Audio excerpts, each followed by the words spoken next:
doesn't care that Brock Purdy's lost 2 in a row. The mountain is an eye test mountain. It's a rich tapestry of things, and Brock Purdy played well enough to, without many of the Avengers, to move up. Now, Kyle Shanahan might be upset that he missed Brandon Ayuk on the seam to win the game. The mountain says, overall, we thought you played quite well, and that's why you move up on the mountain. Row 4. Yeah, remember when you guys said that he didn't blame Brock Purdy for the loss, or said that he, that he played really, really well and all that? And yeah, that's a perfect example of how we know that's nonsense. Now let's skip to what Brew had to say about Brock Purdy being that low. In this segment, but what I will say, if I need to, though, is no McCaffrey, no Debo, no Kittle, no win, and no freaking Brandon Ayuk either, strangely. Okay. No problem. Okay, because I know Nick's not going to hold the fact that they've lost the 2 games because you're not a quarterback wins guy. No, you are, but I'm not. Brock Purdy has been balling. He should be ahead of Geno Smith. I'm sorry. I mean, in fact, he should be ahead of Dak. I know it's not left to right, so I'm just going to move Purdy up and Geno down. Geno's playing great. He's got 3 interceptions and 3 touchdowns. Does that seem great? They're winning, but it's not about quarterback wins. Brock Purdy is throwing dimes, all right? He's playing well. If his defense gave him some help, they'd be winning more games. And look at his stat. We got a graphic with his stats. Yeah. None of his Avengers, as Nick calls them, and yet still firmly in the top 10 in everything. Top 2 in yards per attempt, yards per game. Look, passer rating still stellar, completion percentage, TD to interception ratio. The dude is balling. He definitely should be ahead of Geno and ahead of Dak, too. You can move either one of them down if you want. The mountain moved Brock Purdy up despite the fact he's right now tied for the 2nd longest losing streak in the NFL. They moved him up despite the fact that he had a pass to win the game and didn't see it, instead ran around. The mountain moved him up despite the fact that the previous week, his first week without one of the Avengers, they mustered 17 measly points, and then he goes to Brian Flores and was like, you had me seeing ghosts, bro. I know he didn't exactly say that, but he kind of said that. I'm just telling you, he was like, I saw Sam Darnold.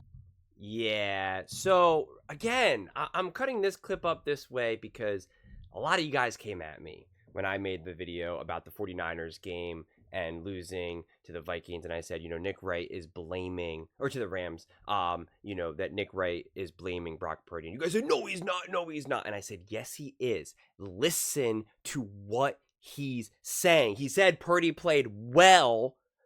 First off, you need to say Purdy played great. Purdy played excellent. But he said Purdy played well, and then said all the other stuff that he's saying right here. He cannot be any more clear about it. Missing Ayuk and only a measly 17 points and this and that. He's got him at the bottom, okay? He's got him on the same level as Baker Mayfield, who's been playing bad, below Dak Prescott, below Geno. Like stop. It's just nonsense. Nonsense. It doesn't get more as clear as it is right here, okay? And it's just Brock Purdy has been, without a shadow of a doubt, the top 5 quarterback in the NFL right now. He just is. As you guys know, as I say, I haven't had to say this in a while though, I don't rank quarterbacks in like a 1 through 10. Like, I just think it's too hard. I put them in tiers. I put them in groups. And so you could really technically have like 15 top 5 quarterbacks, right? I mean, obviously, I don't think we have that, but if one day that happens where we just are stacked with talent, I could literally say these are all top 5 quarterbacks, top 3, top 2 quarterbacks, but we just have so many of them, right? And so, again, if you're gonna ask me what is the exact order, I have no idea, and I don't really have a strong desire to figure that out personally.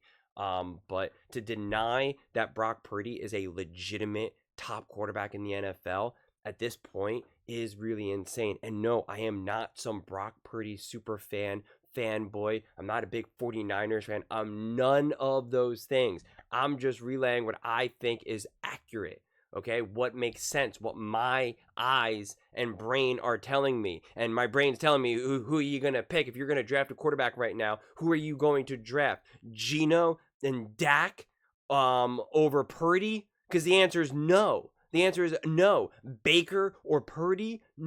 Like, what are we talking about? It's obviously Brock Purdy. And to question that at this point is really just insanity. It really is. It really, really is. And it's like, I'm getting tired having to keep talking about it, quite frankly, because it just doesn't make sense to me. It really, really doesn't. He's done everything that people consistently say that he can't do, right? They really do. And I struggle to keep making sense of it, because it's just like, what are the issues that they have? If they took away Shanahan now, right? If they give him, like, I guess they got an inferior coach, but again, so then give Patrick Mahomes a bad coach then.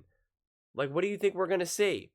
Right? Like, do you think Patrick Mahomes is winning all these rings? If he was in Arizona, do you think Patrick Mahomes has 3 Super Bowls if he was drafted by the Arizona Cardinals? Because the answer is no. The answer is a big no. All right, so I just don't get it. And as a question, would have Mahomes won with the 49ers if he was on that? Like, sure, okay. Mahomes is a better quarterback than Brock Purdy. I don't think that's really that controversial. But like that, again, that's the standard. It's that you're either better than Mahomes or you're just a bottom quarterback. It's just kind of absurd at this point. I can get it going into this season.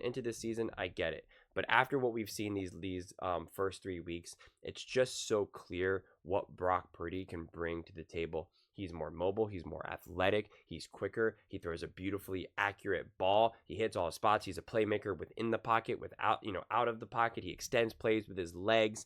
He's been able to do all this without his number one, Christian McCaffrey, right? The ultimate Swiss Army.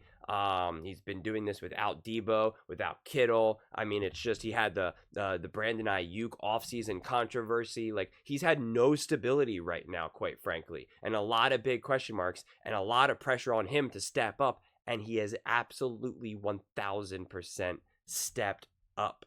And to not give this man his flowers, I don't know, man. Just doesn't add up to me. But those are just my thoughts. I'd absolutely love to hear yours. What do you guys all think about Brock Purdy not being considered a top quarterback in the NFL? Let me know in the comments below. I read every single comment, so whether you agree with me or disagree with me, either way, let's get in some discussions, let's get in some fights, but ultimately, let's just have some fun. And please do consider subscribing. We are building an amazing community here, and I would absolutely love to see you part of it. I want to build something that we all genuinely feel connected to, something that we're really excited to be part of. I think we're well on our way to doing it. And please don't forget to give this video a thumbs up, as it really does help with the visibility and the algorithm. Thank you so much, and see you next time.